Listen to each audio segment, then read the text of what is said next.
اعوذ باللہ من الشیطان الرجیم بسم اللہ الرحمن الرحیم اللہم صلی علی سیدنا و مولانا محمد وعلی آل سیدنا و مولانا محمد وبارک وسلم۔ باب نمبر 78، حضرت ابو بکر شبلی رحمۃ اللہ علیہ کے حالات و مناقب۔ تعارف: آپ معرفت و حقیقت کے منبع مخزن تھے اور آپ کا شمار معتبر صوفہ کرام میں ہوتا ہے۔ گو جائے ولادت میں اختلاف ہے، لیکن صحیح قول یہ ہے کہ آپ بغداد میں پیدا ہوئے اور سن بلوغ تک وہیں مقیم رہے۔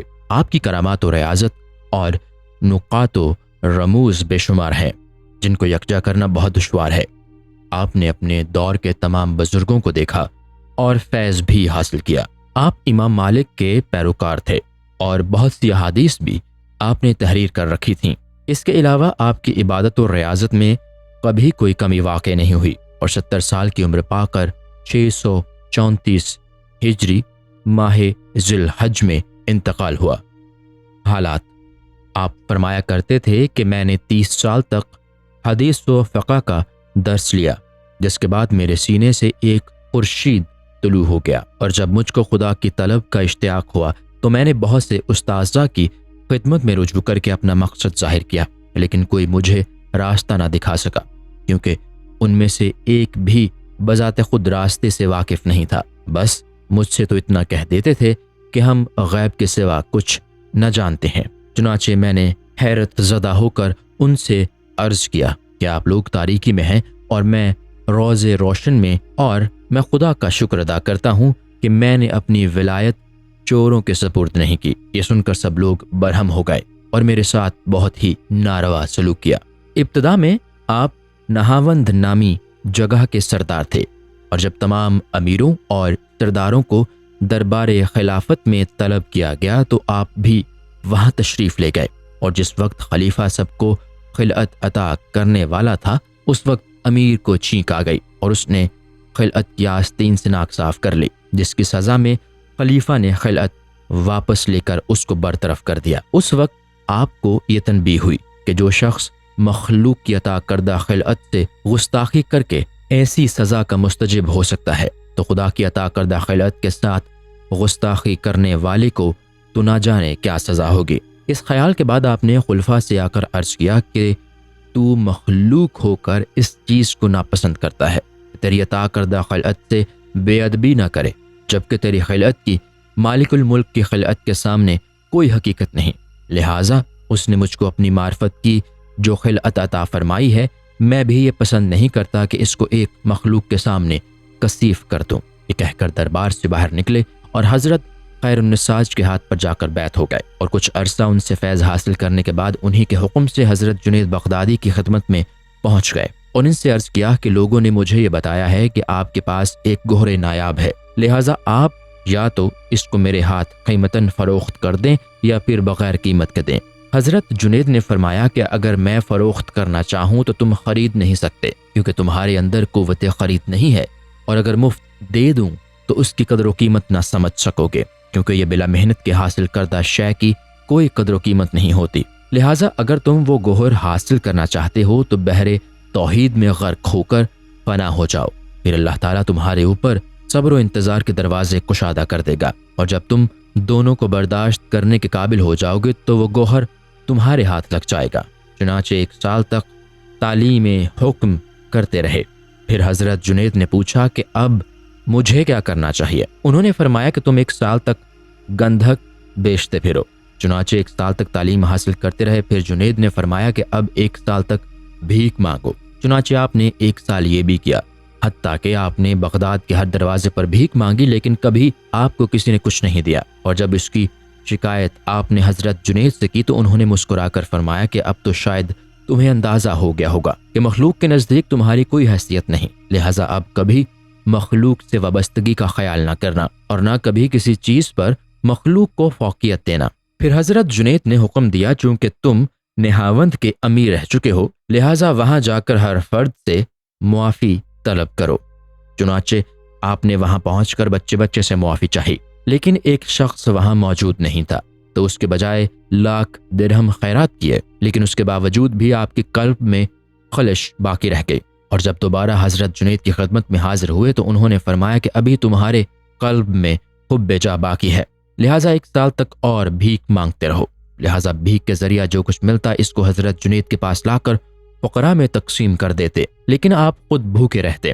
پھر سال کے اختتام پر حضرت جنید نے وعدہ کیا کہ اب تمہیں اپنی صحبت میں رکھوں گا، بشرطے کہ تمہیں فقراء کی خدمت گزاری منظور ہو۔ چنانچہ آپ 1 سال تک فقراء کی خدمت گزاری میں مشغول رہے۔ پھر حضرت جنید نے پوچھا کہ اب تمہارے نزدیک نفس کا کیا مقام ہے؟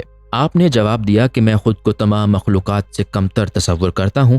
یہ سن کر حضرت جنید نے فرمایا کہ اب تمہارے ایمان کی تکمیل ہو گئی ہے۔ ابتدائی دور میں جو کوئی آپ کے سامنے خدا نام لیتا تو آپ اس کا منہ شکر سے بھر دیتے اور بچوں کو محض اس نیت سے شیرنی تقسیم فرمایا کرتے تھے کہ وہ آپ کے سامنے صرف اللہ اللہ کہتے رہیں۔ پھر بعد میں یہ کیفیت ہو گئی کہ خدا کا نام لینے والوں کو روپے اور اشرفیاں دے دیا کرتے۔ پھر اس مقام پر پہنچ گئے کہ شمشیر برہنہ لے کر پھرتے اور فرمایا کرتے کہ جو کوئی میرے سامنے اللہ کا نام لے گا اس کا سر قلم کر دوں گا۔ اور جب لوگوں نے پوچھا کہ آپ نے اپنا پہلا رویہ کیوں تبدیل کر دیا، فرمایا کہ پہلے مجھے یہ خیال تھا کہ لوگ حقیقت و معرفت کے اعتبار سے خدا کا نام لیتے ہیں، لیکن اب یہ معلوم ہوا کہ ایسا نہیں ہے، بلکہ محض عادتاً نام لیتے ہیں جس کو میں جائز تصور نہیں کرتا۔ ایک مرتبہ آپ نے یہ غیبی ندا سنی کہ اسم ذات کے ساتھ کب تک وابستہ رہے گا؟ اگر طلب صادق ہے تو مسمہ کی جستجو کرو۔ یہ ندا سن کر عشق الہی میں ایسے مستغرق ہوئے کہ دریائے دجلہ میں چھلانگ لگا دی، لیکن ایک موج نے پھر کنارے پر پھینک دیا۔ پھر اسی کیفیت میں آگ میں کود پڑے، لیکن آگ بھی آپ کے اوپر اثر انداز نہ ہو سکی۔ اس کے بعد اکثر مہلک و محیب مقامات پر جا کر خود کو ہلاک کرنے کی سعی کرتے رہے، مگر اللہ تعالیٰ تو اپنے محبوب بندوں کی خود حفاظت فرماتا ہے، اس لیے کسی جگہ بھی کوئی گزند نہیں پہنچتی اور ہر یوم ذوق و شوق میں مسلسل اضافہ ہوتا رہتا ہے۔ اور آپ اکثر چیخ چیخ کر فرماتے تھے کہ تاسف ہے اس شخص پر جو نہ پانی میں غرق ہو سکا اور نہ آگ میں جل سکا، نہ درندوں نے پھاڑا اور نہ پہاڑ سے گر کر ہلاک ہو سکا۔ پھر آپ نے یہ ندائے غیبی سنی کہ جو مقبول الہی ہوتا ہے اس کو خدا کے سوا دوسرا کوئی قتل نہیں کر سکتا۔ اس کے بعد آپ کے احوال یہاں تک پہنچ گئے کہ لوگوں نے 10 مرتبہ زنجیروں میں جکڑا مگر پھر بھی آپ کو سکون میسر نہ آ سکا۔ پھر آپ کو پاگل تصور کر کے پاگل خانے بھیج دیا گیا اور ہر شخص آپ کو دیوانہ کہنے لگا، لیکن آپ یہ فرمایا کرتے تھے کہ تم سب مجھ کو دیوانہ کہتے ہو حالانکہ تم سب خود پاگل ہو، اور انشاءاللہ قیامت میں تمہاری دیوانگی سے میری دیوانگی کا مرتبہ زائد ہوگا۔ قید خانے میں جب آپ سے چند حضرات بغرض ملاقات حاضر ہوئے تو آپ نے پوچھا کہ تم لوگ کون ہو؟ انہوں نے عرض کیا کہ ہم سب آپ کے احباب ہیں۔ یہ سنتے ہی آپ نے ان پر سنگ باری شروع کر دی اور فرمایا کہ تم کیسے احباب ہو جو میری مصیبت پر صبر نہیں کرتے۔ ایک مرتبہ آپ ہاتھ میں آگ لیے ہوئے پھر رہے تھے، لوگوں نے آپ سے پوچھا کہ آگ کیوں لے رکھی ہے؟ فرمایا کہ میں اس سے کعبہ کو پھونک دینا چاہتا ہوں تاکہ مخلوق کعبہ والے کی طرف متوجہ ہو جائے۔ پھر دوسرے دن لوگوں نے دیکھا کہ آپ وہ جلتی ہوئی لکڑیاں لیے پھر رہے ہیں، اور جب لوگوں نے وجہ پوچھی تو فرمایا کہ درخت پر بیٹھی ہوئی کوئل کو کو کر کے پوچھتی رہتی ہے کہ وہ کہاں ہے، اور میں بھی اس کی موافقت میں ہو کرتا رہتا ہوں۔ آپ کے اس عمل کا کوئل پر ایسا اثر ہوا کہ جب خاموش ہو جاتے تو وہ بھی سکوت اختیار کر لیتی۔ ایک مرتبہ بچوں نے آپ کے پاؤں پر ایسا پتھر مارا کہ لہو لہان ہو گیا، اور زخم سے جو قطرے زمین پر گرتے ان میں سے ہر قطرہ خون سے اللہ کا نقش ابھرتا تھا۔ ایک مرتبہ عید کے دن سیاہ لباس میں ملبوس تھے اور وجد کا عالم تھا، اور جب لوگوں نے سیاہ لباس پہننے کی وجہ دریافت کی تو فرمایا کہ میں نے مخلوق کے ماتم میں سیاہ لباس پہنا ہے اس لیے کہ پوری مخلوق خدا سے غافل ہو چکی ہے۔ ابتدا میں آپ سیاہ لباس ہی استعمال فرماتے تھے، لیکن تائب ہونے کے بعد برقع پہننا شروع کر دیا تھا، اور عید کے دن سیاہ لباس پہن کر اپنے لباس سے مخاطب ہو کر فرمایا کہ سیاہی نے ہم کو تاریکی کے ایسے عالم میں پہنچا دیا ہے کہ ہم درمیان میں غرق ہو گئے۔ مجاہدات کے دوران آپ اس لیے اپنی آنکھوں میں نمک بھر لیتے تھے تاکہ نیند کا غلبہ نہ ہو سکے، حتیٰ کہ تھوڑی تھوڑی مقدار کر کے آپ نے 7 من نمک آنکھوں میں بھر لیا تھا، اور فرمایا کرتے تھے خدا تعالیٰ نے تجلی فرما کر مجھ سے فرمایا ہے کہ سونے والے مجھ سے غافل ہو جاتے ہیں اور مجھ سے غفلت کرنے والا محجوب ہوتا ہے۔ ایک مرتبہ چمٹی لے کر آپ نے اپنا گوشت نوچنا شروع کر دیا تو حضرت جنید نے اس کی وجہ پوچھی۔ آپ نے فرمایا کہ جو حقائق مجھ پر منکشف ہوتے ہیں ان کی مجھ میں طاقت نہیں ہے، اس لیے یہ عمل کر رہا ہوں تاکہ ایک لمحہ کے لیے سکون مل سکے۔ ابتدائی دور میں آپ ہمہ وقت گریہ وزاری کرتے رہتے تھے، جس پر حضرت جنید نے فرمایا کہ خدا نے شبلی کو ایک امانت سونپ کر چاہا کہ وہ اس میں خیانت کرے، اس لیے اس کو گریہ وزاری میں مبتلا کر دیا، کیونکہ شبلی کا وجود مخلوق کے درمیان عین الہی ہے۔ ایک مرتبہ حضرت جنید کی مجلس میں آپ بھی حاضر تھے تو حضرت جنید کے بعض ارادت مندوں نے آپ کی تعریف میں جملے کہے کہ صدق و شوق اور الوہیمتی میں آپ کا کوئی مماثل نہیں ہے۔ یہ سن کر حضرت جنید نے فرمایا، تم لوگوں کا یہ قول درست نہیں، بلکہ حقیقت میں شبلی مردود اور خدا سے بہت دور ہے، لہذا شبلی کو میری مجلس سے باہر نکال دو۔ اور جب آپ نکل گئے تو حضرت جنید نے مریدین سے فرمایا کہ تم تعریف کر کے ہلاک کرنا چاہتے تھے، کیونکہ تمہارے یہ تعریفی جملے اس کے لیے تلوار تھے، اور اگر اس کا معمولی سا اثر بھی اس پر ہو جاتا تو اس کے نفس پر سرکشی رونما ہو جاتی اور وہ فوراً ہلاک ہو جاتا، لیکن میری ہجو اس کے لیے ڈھال بن گئی اور وہ ہلاکت سے بچ گیا۔ آپ اپنے معمول کے مطابق تہخانے میں عبادت کیا کرتے تھے اور لکڑیوں کا گٹھا اس لیے اپنے ہمراہ لے جاتے کہ جب عبادت سے ذرا بھی غفلت ہوتی تو ایک لکڑی نکال کر خود کو زدقوب کیا کرتے تھے، حتیٰ کہ ایک ایک کر کے تمام لکڑیاں ختم ہو جاتی اور بعد میں آپ اپنے جسم کو دیواروں سے ٹکراتے تھے۔ ایک مرتبہ آپ تنہائی میں عبادت کر رہے تھے کہ باہر سے کسی نے دروازے پر دستک دے کر کہا کہ ابو بکر حاضر ہوا ہے، لیکن آپ نے جواب دیا کہ اگر اس وقت حضرت ابو بکر صدیق بھی تشریف لے آئے جب بھی میں دروازہ نہیں کھول سکتا، لہٰذا براہ کرم تم واپس چلے جاؤ۔ آپ فرمایا کرتے تھے کہ میری پوری زندگی انہی خواہش میں گزر گئی کہ کاش ایک لمحہ کے لیے خدا تعالیٰ سے مجھے ایسی خلوت نصیب ہو جاتی کہ میرا وجود باقی نہ رہتا، اور 40 سال سے یہ تمنا ہے کہ کاش ایک لمحہ کے لیے خدا کو جان اور پہچان سکتا، اور کاش میں پہاڑوں میں اس طرح روپوش ہو جاتا کہ نہ تو مخلوق مجھ کو دیکھ سکتی اور نہ میرے احوال سے باخبر ہوتی۔ پھر فرمایا کہ میں خود کو یہودیوں سے بھی زیادہ اس لیے ذلیل تر تصور کرتا ہوں کہ میں نفس و دنیا اور ابلیس و خواہشات کی بلاؤں میں گرفتار ہوں، اور مجھے 3 مصیبتیں یہ بھی لاحق ہیں کہ میرے قلب سے اللہ تعالیٰ دور ہو گیا ہے، 2 میرے قلب میں باطل جاگزیں ہو گیا ہے، سوم میرا نفس ایسا کافر بن گیا ہے کہ اس کو مصائب کو دور کرنے کا تصور تک نہیں آتا۔ پھر فرمایا کہ دنیا محبت کا اور آخرت نعمت کا مکان ہے، لیکن ان دونوں سے قلب بہتر ہے کیونکہ یہ معرفت الہی کا مکان ہے۔ پھر فرمایا کہ اگر میں بادشاہ کا خدمت گزار نہ ہوتا تو بزرگوں کی خدمت نہ کرتا۔ ایک مرتبہ نئے کپڑے جسم پر اتار کر جلا ڈالے، اور جب لوگوں نے عرض کیا کہ شریعت میں بلا وجہ مال کا ضیاع حرام ہے تو فرمایا کہ قرآن نے کہا ہے جس شے پر تمہارا قلب مائل ہوگا ہم اس کو بھی تمہارے ساتھ آگ میں جلا دیں گے۔ چونکہ میرا قلب اس وقت نئے کپڑوں پر مائل ہو گیا تھا اس لیے میں نے ان کو دنیا ہی میں جلا ڈالا۔ جب آپ کے مراتب میں اضافہ شروع ہوا تو آپ نے واعظ گوئی کو اپنا مشغلہ بنا لیا اور اس میں لوگوں کے سامنے حقیقت کا اظہار بھی کرنا شروع کر دیا، جس پر حضرت جنید نے فرمایا کہ ہم نے جن چیزوں کو زمین میں مدفون کر رکھا تھا تم انہیں برسر منبر عوام کے سامنے بیان کرتے ہو۔ آپ نے جواب دیا کہ جن حقائق کا میں اظہار کرتا ہوں وہ لوگوں کے ذہنوں سے بالا تر ہیں، کیونکہ میری باتیں حق کی جانب سے ہوتی ہیں اور حق ہی کی جانب لوٹ جاتی ہیں، اور اس وقت چبلی کا وجود درمیان میں نہیں ہوتا۔ حضرت جنید نے فرمایا کہ گو تمہارا یہ قول درست، پھر بھی تمہارے لیے اس قسم کی چیز بیان کرنی مناسب نہیں۔ آپ نے فرمایا کہ دین و دنیا طلب کرنے والوں کے لیے ہماری مجلس نشینی حرام ہے۔ ایک مرتبہ مجلس میں آپ نے کئی مرتبہ اللہ اللہ کہا، لیکن اسی مجلس میں ایک درویش نے اعتراض کیا کہ آپ نے لا الہ الا اللہ کیوں نہیں کہا۔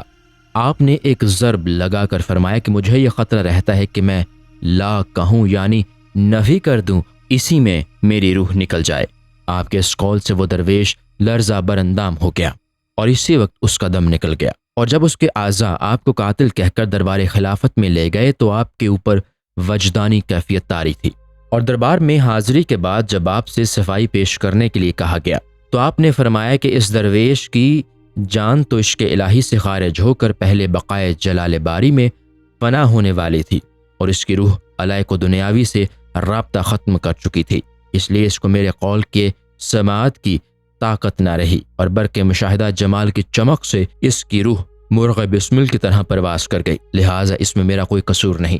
یہ بیان سن کر خلیفہ نے حکم دیا کہ آپ کو باہر لے جاؤ، کیونکہ اگر میں کچھ دیر ان کی گفتگو سن لوں گا تو میں بھی بے ہوش ہو جاؤں گا۔ آپ کے ہاتھ پر توبہ کرنے والا جب طریقت کا طالب گار ہوتا تو آپ حکم دیتے کہ صحرا میں جا کر توکل اختیار کرو اور بغیر زاد راہ اور سواری کے حج کے سفر پر چلے جاؤ، اس وقت تمہیں توکل و تجرد حاصل ہوگا، اور جب ان دونوں مجاہدات سے فراغت پالو اس وقت میرے پاس آنا، اس لیے کہ ابھی تمہارے اندر میری صحبت کی صلاحیت نہیں ہے۔ اور آپ اکثر تائب ہونے والوں کو اپنے اصحاب کے ہمراہ بغیر زاد راہ اور سواری کے صحرا بھیج دیا کرتے تھے، اور جب لوگ یہ کہتے تھے کہ آپ تو مخلوق کی ہلاکت کے درپے ہیں تو آپ جواب دیتے تھے کہ میری نیت ہرگز یہ نہیں، لیکن جو لوگ میرے پاس آتے ہیں ان کا مقصد میری صحبت نہیں ہوتا بلکہ وہ معرفت الہی کے متمنی ہوتے ہیں، اس لیے کہ اگر وہ مصاحبت کے خواہاں ہوں تو گویا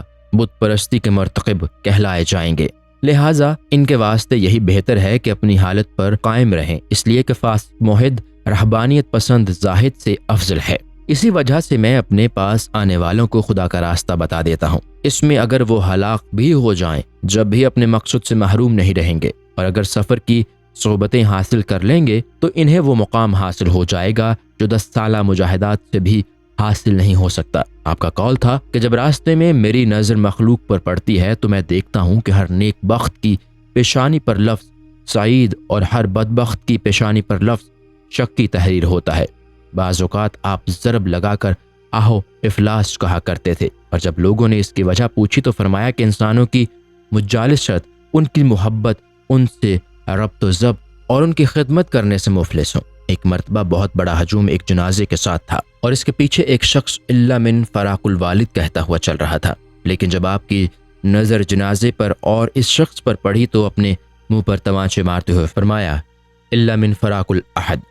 اس کے بعد فرمایا کہ ابلیس نے مجھے یہ مشورہ دیا تھا کہ تم اپنے صفائے باطن پر نازاں نہ ہو، کیونکہ اس تہ میں تاریکیاں پنہا ہیں۔ ایک دن آپ نے عالم وجد میں حضرت جنید کے یہاں پہنچ کر ان کے بندھے ہوئے صافے کو کھول ڈالا اور لوگوں کے سوال پر فرمایا کہ اس کی بندش مجھے بھلی معلوم ہوئی اس لیے کھول ڈالا۔ ایک دن حضرت جنید کی بیوی اپنے گھر میں بیٹھی کنگھی کر رہی تھیں کہ اسی دوران اچانک آپ بھی وہاں جا پہنچے، اور جب انہوں نے پردہ کرنے کا قصد کیا تو حضرت جنید نے فرمایا کہ پردے کی اس لیے ضرورت نہیں کہ جماعت صوفیہ کے مستوں کو فردوس و جہنم تک کی تو خبر ہوتی نہیں، پھر بھلا وہ کسی عورت پر کیا نظر ڈال سکتے ہیں۔ اور جب کچھ وقفہ کے بعد حضرت شبلی رونا شروع ہوئے تو حضرت جنید نے اپنی زوجہ کو پردے میں چلے جانے کا حکم دیتے ہوئے فرمایا کہ اب یہ اپنی اصلی حالت پر لوٹ رہے ہیں۔ ایک مرتبہ حضرت جنید نے فرمایا من طلب وجد، یعنی جس نے خدا کو طلب کیا پایا۔ آپ نے کہا یہ بات نہیں بلکہ یوں کہنے کے من وجد طلب، یعنی جس نے پا لیا اس نے طلب کیا۔ منقول ہے کہ ایک مرتبہ حضرت جنید نے خواب میں حضور اکرم صلی اللہ علیہ وسلم کو دیکھا کہ آپ تشریف لائے اور حضرت شبلی کی پیشانی پر بوسہ دیا، اور جب حضرت شبلی سے پوچھا کہ تم کیا کیا عمل کرتے ہو تو انہوں نے جواب دیا کہ نماز مغرب کے بعد 2 رکعت نماز پڑھ کر یہ آیت تلاوت کرتا ہوں لقد جاءکم رسول من انفسکم عزیز علیہ ما عنتم حریص علیکم بالمؤمنین رؤوف الرحیم فإن تولوا فقل حسبی اللہ لا الہ الا اللہ الیہ توکلت وہو رب العرش العظیم۔ یہ سن کر حضرت جنید نے فرمایا کہ یہ مرتبہ تمہیں اسی لیے حاصل ہوا ہے۔ ایک مرتبہ آپ نے وضو کر کے مسجد کا قصد کیا تو راستہ میں یہ غیبی ندا سنی کہ ایسے گستاخانہ وضو کے ساتھ ہمارے گھر میں چلا جانا چاہتا ہے۔ یہ سن کر جب واپس ہونے لگے تو یہ آواز سنی کہ ہمارے گھر سے لوٹ جانا چاہتا ہے، بھلا یہاں سے لوٹ کر کہاں جائے گا؟ آپ نے جب ایک زوردار ضرب لگائی تو یہ آواز سنی کہ ہم پر تانا زنی کرتا ہے۔ یہ سن کر آپ خاموشی کے ساتھ بیٹھ گئے۔ پھر ندائی تو صبر و ضبط کا بھی دعوے دار ہے۔ آپ نے عرض کیا کہ میں تجھ سے ہی فریاد چاہتا ہوں۔ کسی درویش نے درماندگی اور پریشانی کے عالم میں حاضر ہو کر آپ سے عرض کیا کہ دین کے واسطے سے میری داد رسی فرمائیے، کیونکہ میں انتہائی بدحالی کا شکار ہوں۔ اگر آپ حکم دیں تو میں اس راستہ کو چھوڑ دوں؟ آپ نے فرمایا کہ تم کفر کے دروازے پر دستک دے رہے ہو، کیا تم نے یہ آیت نہیں سنی؟ لَتَقْنَطُوا مِن رحمت اللہ، یعنی اللہ کی رحمت سے مایوس نہ ہونا۔ یہ سن کر درویش نے عرض کیا کہ اب مجھے کچھ طمانیت حاصل ہو گئی ہے۔ آپ نے فرمایا کہ تم اللہ کو آزمانا چاہتے ہو، کیا تم نے اس کا یہ قول نہیں سنا؟ فَلَا يَمَنُّ مَكْرَ اللَّهِ إِلَّا الْقَوْمُ الْخَاسِرُونَ، نہیں بے خوف ہوتی اللہ کی تدبیر سے لیکن خسارے والی قوم۔ یہ سن کر درویش نے سوال کیا کہ پھر اب مجھے کیا کرنا چاہیے؟ فرمایا کہ اللہ کی چوکھٹ پر سر کو دے مار حتیٰ کہ تیری موت واقع ہو جائے، اس کے بعد تجھے کشادگی حاصل ہو سکے گی۔ ایک مرتبہ آپ نے ایک جمعہ سے لے کر دوسرے جمعہ تک حضرت ابو الحسن خضری کو اپنے پاس قیام کرنے کی اجازت دے دی، لیکن یہ فرمایا کہ اگر تم نے میری صحبت میں خدا کے سوا اور کسی کا تصور کیا تو میری صحبت تمہارے لیے حرام ہے۔ ایک مرتبہ چند ارادت مندوں کے ہمراہ آپ جنگل میں پہنچے تو وہاں ایک کھوپڑی دیکھی جس پر تحریر تھا خسر الدنیا والآخر۔ آپ نے ایک ضرب لگا کر فرمایا کہ یہ کھوپڑی کسی نبی یا ولی کی ہے اور اس میں یہ راز مثمر ہے کہ جس وقت تک راہ خدا میں دین و دنیا کو نہ ختم کر دو گے اس کا قرب حاصل نہیں ہو سکتا۔ ایک مرتبہ علالت کے دوران اتباع نے آپ کو پرہیز کا مشورہ دیا تو آپ نے پوچھا کہ کیا میں اس چیز کا پرہیز کروں جو میرا رازق ہے یا اس چیز کا جو میرے رزق میں داخل ہے؟ اس لیے جو میرا رازق ہے وہ تو خود ہی مجھے مل جائے گا اور جو میرا رزق نہیں ہے وہ خود ہی نہیں ملے گا، اس لیے جو میرا رازق ہے اس میں پرہیز کرنا میرے لیے ممکن نہیں۔ ایک مرتبہ کسی پیالی فروش نے یہ آواز لگائی کہ صرف ایک پیالی باقی رہ گئی ہے تو آپ نے ضرب لگا کر فرمایا کہ آگاہ ہو جاؤ، صرف ایک ہی باقی رہ گیا ہے۔ ایک مرتبہ آپ نے ایک میت پر بجائے 4 کے 5 تکبیریں کہیں اور جب لوگوں نے عرض کیا کہ نماز جنازہ میں تو شریعت نے 4 تکبیریں رکھی ہیں تو آپ نے 5 تکبیریں کیوں کہیں؟ فرمایا کہ میں نے 4 تکبیریں میت پر اور 1 تکبیر دنیا اور اہل دنیا پر کہی۔ ایک مرتبہ آپ کئی یوم تک لاپتہ رہے اور تلاش کرنے پر ہیجڑوں کے محلہ میں ملے اور لوگوں نے جب سوال کیا کہ آپ یہاں کیوں مقیم ہیں، فرمایا کہ جس طرح اس جماعت کا شمار نہ مردوں میں ہے نہ عورتوں میں ہے، اسی طرح میں بھی دنیا میں انہی جیسا ہوں، اس لیے انہی کے ساتھ زندگی گزارنا چاہتا ہوں۔ آپ نے چند بچوں کو ایک اخروٹ کی تقسیم پر لڑتے دیکھ کر ان کے ہاتھ سے اخروٹ لے کر فرمایا لاؤ میں سب میں تقسیم کر دوں، لیکن جب آپ نے اس کو توڑا تو اس میں سے کچھ بھی نہیں نکلا۔ اس وقت غیبی ندا آئی کہ تم نے اپنی جانب سے حصہ تقسیم کرنے کا جو قصد کیا تھا اسی قاعدے کے مطابق تقسیم کر دو۔ یہ سن کر آپ سکتے کے عالم میں رہ گئے۔ آپ فرمایا کرتے تھے کہ سب سے زائد متعصب رافضی اور خارجی ہیں، کیونکہ دوسرے فرقے تو اپنے ہی حق میں خلاف کرتے ہیں لیکن یہ دونوں فرقے تعصبات میں اپنی زندگی ضائع کرتے ہیں۔ آپ نے فرمایا کہ جب میں حسبی اللہ کہنے کا قصد کرتا ہوں تو مجھے یہ خیال ہوتا ہے کہ میں جھوٹ بولنا چاہتا ہوں، لہٰذا یہ سوچ کر خاموشی اختیار کر لیتا ہوں۔ جب لوگوں نے آپ سے عرض کیا کہ اتنی مقدار میں نمک آپ اپنی آنکھوں میں نہ بھرا کریں، اس سے بینائی کے زائل ہو جانے کا خطرہ ہے، تو آپ نے فرمایا کہ نابینا ہو جانے میں میرے لیے کوئی خطرہ نہیں، کیونکہ میرا قلب جس شے کا خواہش مند ہے وہ چشمے ظاہر سے پوشیدہ ہے۔ جب لوگوں نے آپ سے عرض کیا کہ ہم آپ کو غیر اطمینان حالت میں دیکھ کر یہ سمجھتے ہیں کہ یا تو آپ خدا کے ساتھ نہیں ہیں یا خدا آپ کے ساتھ نہیں، آپ نے جواب دیا کہ اگر میں اس کے ساتھ ہوتا تو میں ہوتا، لیکن میں تو اس کی ذات میں گم ہو گیا ہوں۔ پھر فرمایا کہ میں ہمیشہ اس خیال سے خوش ہوتا ہوں کہ مجھے خدا کا مشاہدہ و انس حاصل ہے، لیکن اب محسوس ہوا کہ انس تو صرف اپنے ہی ہم جنس سے ہو سکتا ہے۔ فرمایا کہ مرید اسی وقت درجہ کمال تک رسائی حاصل کر سکتا ہے جب اس کے نزدیک سفر و حضر اور حاضر و غائب سب برابر ہوں۔ ایک مرتبہ لوگوں نے عرض کیا کہ حضرت ابو تراب کی بھوک کی وجہ سے تمام صحرا ان کے لیے کھانا بن گیا تھا۔ آپ نے فرمایا کہ وہ تو رفقی تھے، اگر مقام تحقیق میں ہوتے تو یہ کہتے کہ میں اللہ کی خدمت میں رہتا ہوں اور وہی مجھے کھلاتا پلاتا ہے۔ جب حضرت جنید نے پوچھا کہ جب تمہیں ذکر الہی میں صدق حاصل نہیں تو تم کس طرح اس کو یاد کرتے ہو؟ آپ نے فرمایا کہ میں مجازی اعتبار سے جب اس کو بکثرت یاد کرتا ہوں تو ایک مرتبہ وہ بھی مجھے حقیقت کے ساتھ یاد کر لیتا ہے۔ حضرت جنید جملہ سن کر نعرے لگاتے ہوئے بے ہوش ہو گئے۔ آپ نے فرمایا کہ بارگاہ الہی سے کبھی تو خلعت عطا کیا جاتا ہے اور کبھی تعزیانہ۔ ایک مرتبہ کسی نے آپ سے پوچھا کہ دنیا ذکر شغل کے لیے ہے اور عقبی احوال کے لیے، لہٰذا راحت کس جگہ ملتی ہے؟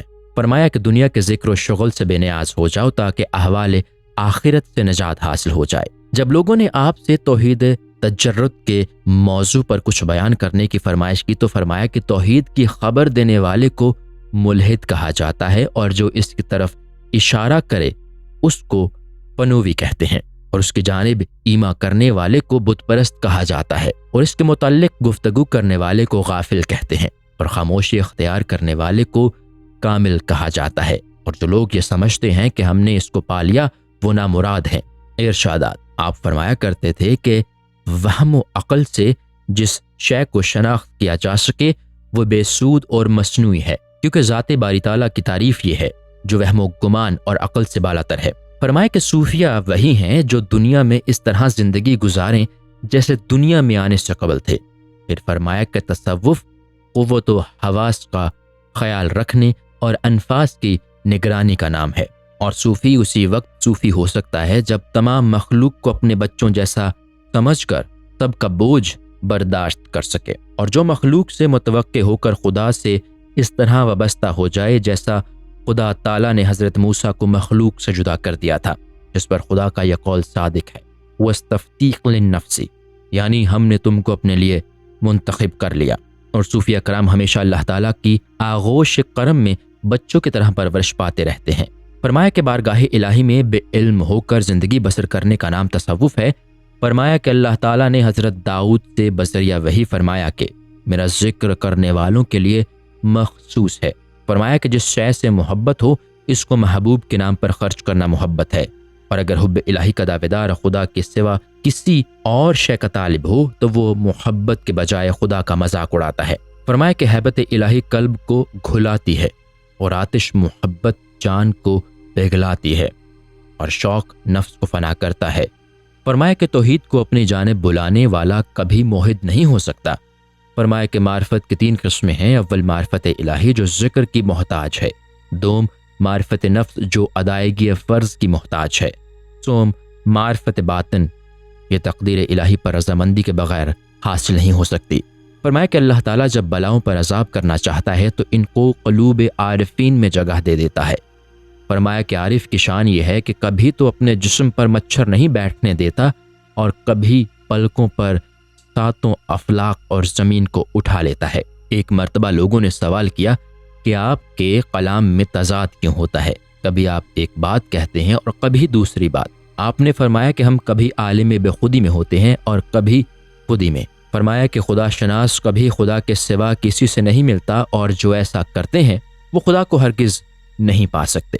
فرمایا کہ عارف وہی ہے جو نہ تو خدا کے سوا کسی کا مشاہدہ کرے اور نہ کسی سے محبت اور بات کرے، اور نہ کسی کو اپنے نفس کا محافظ تصور کرے۔ فرمایا کہ عارف کا زمانہ موسم بہار کی طرح ہوتا ہے، جس طرح بہار میں گرج چمک سے پانی برسنے کے بعد خنک ہوائیں چلتی ہیں، رنگ برنگے پھول کھلتے ہیں اور پھولوں پر بلبلیں نغمہ سنج ہوتی ہیں، اسی طرح عارف بھی ابر کی طرح روتا ہے، برق کی طرح مسکراتا ہے، بادل کی گرج کی طرح نعرے مارتا ہے، ہوا کی مانند آہیں بھرتا ہے، اور سر کو جنبش دے دے کر اپنی مرادوں کے پھول کھلاتا ہے، اور پھولوں کو دیکھ کر بلبلوں کی طرح خدا کی یاد میں نغمہ سنجی کرتا ہے۔ فرمایا کہ دعوتیں 3 طرح کی ہوتی ہیں۔ اول دعوت علم، دوم دعوت معرفت، سوم دعوت معائنہ۔ اور دعوت علم کا مفہوم یہ ہے کہ اپنی ذات کے بعد اپنے نفس کی معرفت حاصل کرے۔ پھر فرمایا کہ علم یقین کا علم ہمی پیغمبروں سے حاصل ہوا، کیونکہ علم یقین کا مفہوم یہ ہے کہ جو قلوب میں بلا واسطہ نور ہدایت سے حاصل ہوا ہو، اور حق الیقین یہ ہے کہ اس عالم میں اس حد تک کوئی نہیں پہنچ سکتا۔ فرمایا کہ ہمت نام ہے خدا کی طلب کا، کیونکہ ماں سوائے اللہ کی طلب کو ہرگز ہمت کا نام نہیں دیا جا سکتا، اور اہل ہمت خدا کے سوا کسی دوسرے کی طرف متوجہ نہیں ہو سکتا، لیکن صاحب ارادت بہت جلد دوسری جانب متوجہ ہو جاتے ہیں، اور خدا کے سوا ہر شے پر استغنا کا نام فقر ہے۔ فرمایا کہ درویشوں کے 400 مقامات ہیں، جن میں سے ادنا مقام یہ ہے اگر دنیا کی پوری دولت بھی ان کو حاصل ہو جائے اور تمام اہل دنیا ان کی دولت کو استعمال کریں، جب بھی انہیں دن کے کھانے کی فکر نہ ہو۔ فرمایا کہ عبادت الہی شریعت ہے اور خدا کی طلب طریقت۔ فرمایا کہ غفلت کا نام زہد ہے، کیونکہ دنیا ناچیز ہے، امور ناچیز شے ہیں۔ زہد اختیار کرنا غفلت ہے، بلکہ یاد الہی میں مخلوق سے بے نیازی کا نام زہد ہے۔ فرمایا کہ صادق وہی ہے جو حرام شے کو زبان پر نہ رکھے، اور اس کا مفہوم یہ ہے کہ اپنی ذات سے بھی تنفر پیدا ہو جائے۔ ایک مرتبہ لوگوں نے پوچھا کہ اللہ تعالیٰ نے جو مراتب عارفین کو عطا فرمائے ہیں ان کا علم کس طرح ہو سکتا ہے؟ آپ نے فرمایا کہ جو شے پایہ ثبوت ہی کو نہ پہنچ سکے اس کی تحقیق ممکن نہیں، اور جو شے پوشیدہ ہو اس پر بندے کو سکون نہیں مل سکتا، اور جو شے ظاہری ہو اس سے نا امیدی نہیں ہو سکتی۔ فرمایا کہ بندے کی آنکھ میں ظہور عبودیت اور صفات الہی کا ظہور مشاہدہ ہے۔ فرمایا کہ لوگوں سے محبت کرنا اخلاص کی علامت ہے، اور ذکر الہی کے سوا دوسرے ذکر کے لیے لب کشائی و وسوسہ ہے، اور خدا کے سوا ہر شے سے انقطاع حق کی علامت ہے، اور اپنی ضروریات سے زائد مخلوق کی ضروریات پر نظر رکھنا الوہمتی ہے۔ فرمایا کہ وہ سانس جو خدا کے لیے ہو وہ تمام عالم کے عابدین کی عبادت سے فروزوں تر ہے۔ پھر فرمایا کہ جس دن بھی مجھ پر خوف کا غلبہ ہوتا ہے اسی دن میرے اوپر حکمت و عبرت کے در کھل جاتے ہیں۔ فرمایا کہ نعمتوں کو نظر انداز کر کے منعم کا مشاہدہ کرنا شکر ہے۔ فرمایا کہ رات کو ایک گھڑی غفلت کے ساتھ سونے سے عقبہ کی 1000 سالہ راہ سے پیچھے رہ جاتا ہے، اور اہل معرفت کے لیے معمولی سے غفلت بھی شرک ہے۔ فرمایا کہ جس نے اللہ کی پاکیزگی کو پا لیا وہ مراتب میں اس بندے سے بڑھ جاتا ہے جس کو خدا کی رحمت و معرفت نے سہارا دیا ہو، اور جو خدا سے دور ہو جاتا ہے خدا بھی اس کے بعد اختیار کر لیتا ہے۔ فرمایا کہ واز میں عادتاً آنے والے کے لیے سماعت واز سود مند نہیں ہوتی بلکہ وہ بلا کا مستحق ہو جاتا ہے۔ فرمایا کہ تم ما سوائے اللہ سے دستبردار ہو کر ہمیشہ اللہ کی اطاعت میں سرگرم عمل رہو، اور اگر میں پوری طرح خدا کی ہستی سے واقف ہو جاتا تو خدا کے سوا ہرگز کسی سے خائف نہ ہوتا۔ فرمایا کہ مجھ سے خواب میں 2 افراد نے کہا کہ جو شخص فلاں فلاں چیزوں پر کاربند ہو جاتا ہے اس کا شمار دانش مندوں میں ہونے لگتا ہے۔ فرمایا کہ میں نے اپنی ساری زندگی اسی تمنا میں گزار دی کہ اللہ تعالیٰ کے ساتھ صرف ایک سانس لے سکوں اور قلب کو بھی اس کی خبر نہ ہو سکے، لیکن آج تک میری یہ تمنا تشنہ تکمیل ہے۔ فرمایا کہ اگر پوری دنیا کا لقمہ بنا کر شیر خوار بچے کے منہ میں رکھ دیا جائے جب بھی میں یہی سمجھوں گا کہ اس کا پیٹ نہیں بھرا، اور اگر پوری دنیا میرے قبضہ میں آ جائے اور میں اس کو یہودی کے سپرد کر دوں تو اس کے قبول کر لینے پر میں اس کا ممنون ہوں گا۔ فرمایا کہ کائنات میں ہرگز یہ طاقت نہیں کہ مجھے اپنا بنا کر میرے قلب پر قابو پا سکے، پھر بھلا کائنات اس پر کس طرح قابو حاصل کر سکتی ہے جو خدا سے واقف ہو۔ واقعات: ایک دن آپ کو عالم و وجد میں مضطرب دیکھ کر حضرت جنید نے کہا کہ اگر تم اپنے امور خدا کے سپرد کر دو تو تمہیں سکون مل سکتا ہے۔ آپ نے جواب دیا کہ مجھے تو اسی وقت سکون مل سکتا ہے جب اللہ تعالیٰ میرے امور میرے اوپر چھوڑ دیں۔ یہ سن کر حضرت جنید نے فرمایا کہ شبلی کی تلوار سے خون ٹپکتا ہے۔ آپ نے کسی کو یا رب کہتے سن کر فرمایا کہ تو کب تک یہ جملہ کہتا رہے گا؟ جب تک کہ اللہ تعالیٰ ہر وقت عبدی عبدی فرماتا رہتا ہے، لہٰذا اس کی بات سن لے۔ اس نے جواب دیا کہ میں تو عبدی عبدی ہی سن کر یا رب کہتا ہوں۔ آپ نے فرمایا پھر تو تیرے لیے یہ جملہ کہنا جائز ہے۔ آپ اکثر یہ فرمایا کرتے تھے کہ اگر اللہ تعالیٰ میری گردن میں آسمان کا طوق اور پاؤں میں زمین کی بیڑی ڈال دے اور ساری دنیا بھی دشمن ہو جائے جب بھی اس سے منہ نہیں پھیر سکتا۔ وفات کے وقت جب آپ کی نگاہوں کے سامنے اندھیرا چھا گیا تو ناقابل بیان حد تک بے قرار ہو کر لوگوں سے راکھ طلب کر کے اپنے سر پر ڈالتے رہے، اور جب لوگوں نے بے قراری کی وجہ پوچھی تو فرمایا کہ اس وقت مجھے ابلیس پر رشک آ رہا ہے اور آتش رشک میرے تمام جسم کو بھسم کیے دے رہی ہے، اور اس کی وجہ یہ ہے کہ اللہ تعالیٰ نے ابلیس کو خلعت لعنت سے نوازا، جیسا کہ قرآن میں ہے انا الیک لعنتی الی الیوم الدین، یعنی اے شیطان تجھ پر قیامت تک میری لعنت رہے گی۔ مجھ تشنا کو خدا نے وہ خلعت کیوں نہیں عطا فرمائی؟ کیونکہ لعنت کی خلعت تو شیطان کے لیے مخصوص ہے، لیکن اس کا عطا کرنے والا تو اللہ تعالیٰ ہی ہے، اور اس کی خلعت کا مستحق ابلیس کبھی نہیں ہو سکتا۔ یہ کہہ کر آپ خاموش ہو گئے، لیکن پھر عالم اضطراب میں فرمایا کہ اس وقت قرم کی ایک ہوا چل رہی ہے اور دوسری قہر کی۔ جن پر کرم کی ہوا چلی ان کو منزل مقصود تک پہنچا دیا، اور جن پر قہر کی ہوا چلی وہ لوگ راستے ہی میں رہ گئے، اور اس قسم کے حجابات ان کے سامنے آ گئے کہ وہ منزل تک نہ پہنچ سکے۔ لیکن مجھے یہ اضطراب ہے کہ میرے اوپر کون سی ہوا چلنے والی ہے۔ اگر مجھے یہ علم ہو جائے کہ کرم کی ہوا چلنے والی ہو تو میں امید کرم میں تمام نامرادیوں کو بخوشی برداشت کر سکتا ہوں، اور اگر خدا نخواستہ قہر کی ہوا چل گئی تو مجھے ایسی مصیبت کا سامنا کرنا پڑے گا جس کے سامنے تمام مصائب ہیج ہیں۔ انتقال کے وقت حاضرین سے فرمایا کہ مجھے وضو کروا دو، چنانچہ وضو کرتے ہوئے اضطرابی کیفیت میں داڑھی میں خلال کرنا بھول گئے، لیکن آپ نے غلطی پر متنبہ کر کے عادہ کروا لیا۔ وفات کے وقت آپ اپنے 2 شعر پڑھتے رہے: جس گھر میں تو قیام پذیر ہو جائے اس کو چراغ کی حاجت نہیں ہوتی، تیرا حسین چہرہ ہی ہمارے لیے حجت ہے، اس دن کے لیے جب لوگ حجتیں پیش کریں گے۔ انتقال کے وقت سے قبل ہی ایک جماعت نماز جنازہ پڑھنے کے لیے آ پہنچی، تو آپ نے بذریعہ کشف اس جماعت کے قصد کو محسوس کر کے فرمایا کہ یہ عجیب بات ہے کہ زندہ ہی کی نماز پڑھنے چلے آئے ہیں۔ پھر لوگوں نے عرض کیا کہ لا الہ الا اللہ کہتے، تو فرمایا جب غیر ہی نہیں ہے تو نفی کس کی کروں؟ لوگوں نے عرض کیا کہ شریعت کا حکم ہے کہ ایسے وقت میں کلمہ پڑھنا چاہیے۔ آپ نے فرمایا کہ سلطان محبت فرما رہا ہے کہ میں رشوت قبول نہیں کروں گا۔ اس کے بعد کسی نے بآواز بلند لا الہ الا اللہ کہنے کی تلقین کی، تو فرمایا کہ مردہ زندہ کو نصیحت کرتا ہے۔ پھر جب کچھ وقفہ کے بعد لوگوں نے پوچھا کہ اب آپ کی حالت کیا ہے، تو فرمایا کہ میں اپنے محبوب سے مل گیا، یہ فرما کر دنیا سے رخصت ہو گئے۔ وفات کے بعد کسی نے خواب میں دیکھ کر آپ سے سوال کیا کہ نکرین سے آپ نے کیسے چھٹکارا حاصل کیا؟ فرمایا کہ جب انہوں نے مجھ سے سوال کیا کہ تیرا رب کون ہے، میں نے جواب دیا کہ میرا رب وہ ہے جس نے آدم کو تخلیق کر کے تمہیں اور دوسرے ملائکہ کو سجدے کا حکم دیا، اور اس وقت میں حضرت آدم کے پشت میں موجود رہ کر تم سب کو سجدہ کرتے دیکھ رہا تھا۔ یہ جواب سن کر نکیرین نے کہا کہ اس نے تو پوری اولاد کی جانب ہی سے جواب دے دیا، اور یہ کہہ کر واپس چلے گئے۔ کسی بزرگ نے خواب میں آپ سے پوچھا کہ خدا تعالیٰ نے آپ کے ساتھ کیا سلوک کیا؟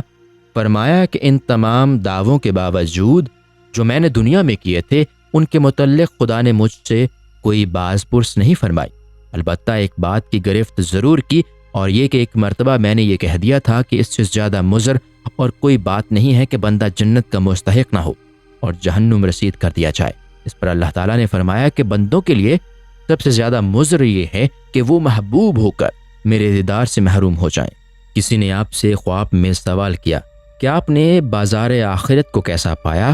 فرمایا کہ بازار قطعی بے رونق ہے، کیونکہ اس میں سوختہ جگر اور شکستہ قلب لوگوں کے سوا کوئی نہیں دکھائی دیتا، اور ایسے لوگوں کی یہاں ایسی بھیڑ بھاڑ ہے کہ سوختہ جگر لوگوں کے زخم پر مرہم لگا کر ان کی سوزش کو دور کر دیا جاتا ہے، اور شکستہ قلوب کو جوڑ کر ان کی شکستگی دور کر دی جاتی ہے، اور ان کے بعد وہ سوائے دیدار الہی کے کسی دوسری شے پر نظر نہیں ڈالتے۔ السلام علیکم۔ پوری کتاب دیکھنے کے لیے ہمارے یوٹیوب چینل صوفی سما کی پلے لسٹ میں جائیں۔ یہاں آپ کو مختلف بزرگوں کی کتابیں ملیں گی، اور جو کتاب پوری نہ ہوئی اس پر کام تیزی سے ہو رہا ہے اور ریگولر بیسس پر اپلوڈ ہوتی رہتی ہیں۔ آپ سے گزارش ہے کہ آپ ہمارے یوٹیوب چینل کو سبسکرائب کر لیں اور بیل نوٹیفیکیشن پر کلک کر لیں تاکہ ہماری آنے والی کتابیں آپ کو ملتی رہیں۔ جزاک اللہ خیر۔